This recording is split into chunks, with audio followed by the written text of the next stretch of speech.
कहानी अधूरी उड़ान। गांव के एक छोटे से कोने में रहने वाला अर्जुन एक गरीब किसान का बेटा था। उसका सपना था पायलट बनना।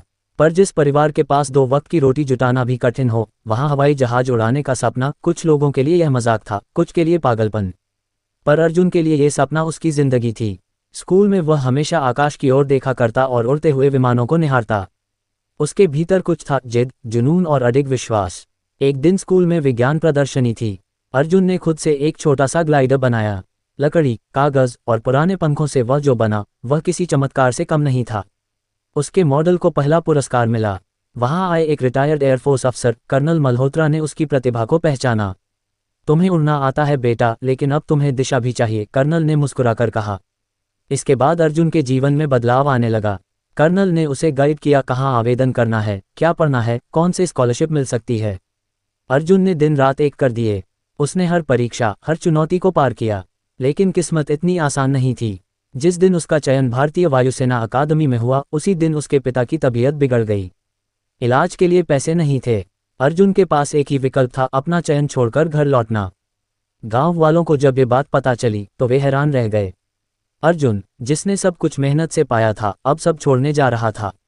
लेकिन तभी गांव के बुजुर्ग सामने आए। उन्होंने एक एक करके अपने घरों से पैसे दिए। तू हमारा सपना है अर्जुन, तुझे उड़ना ही होगा। आखिरकार अर्जुन ने अकादमी ज्वाइन की। वहां की जिंदगी बिल्कुल अलग थी, अनुशासन, कठिन प्रशिक्षण, प्रतियोगिता। कई बार वह थक जाता, लेकिन अपने पिता की मुस्कान और गांव के लोगों का विश्वास उसे आगे बढ़ाते। वर्षों की मेहनत के बाद वह भारतीय वायुसेना में फ्लाइट लेफ्टिनेंट बना।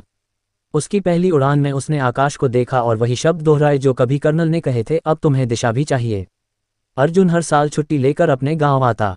वह वहां के बच्चों को प्रेरित करता, उन्हें पढ़ाता और बताता कि सपनों की कोई जात, कोई आर्थिक सीमा नहीं होती, बस उन्हें पूरा करने की हिम्मत चाहिए।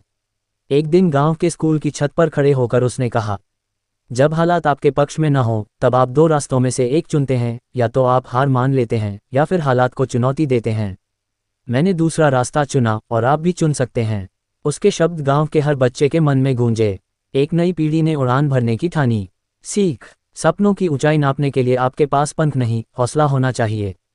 जब हौसला मजबूत हो तो गरीबी, परिस्थितियां या ताने कुछ भी आपका रास्ता नहीं रोक सकते।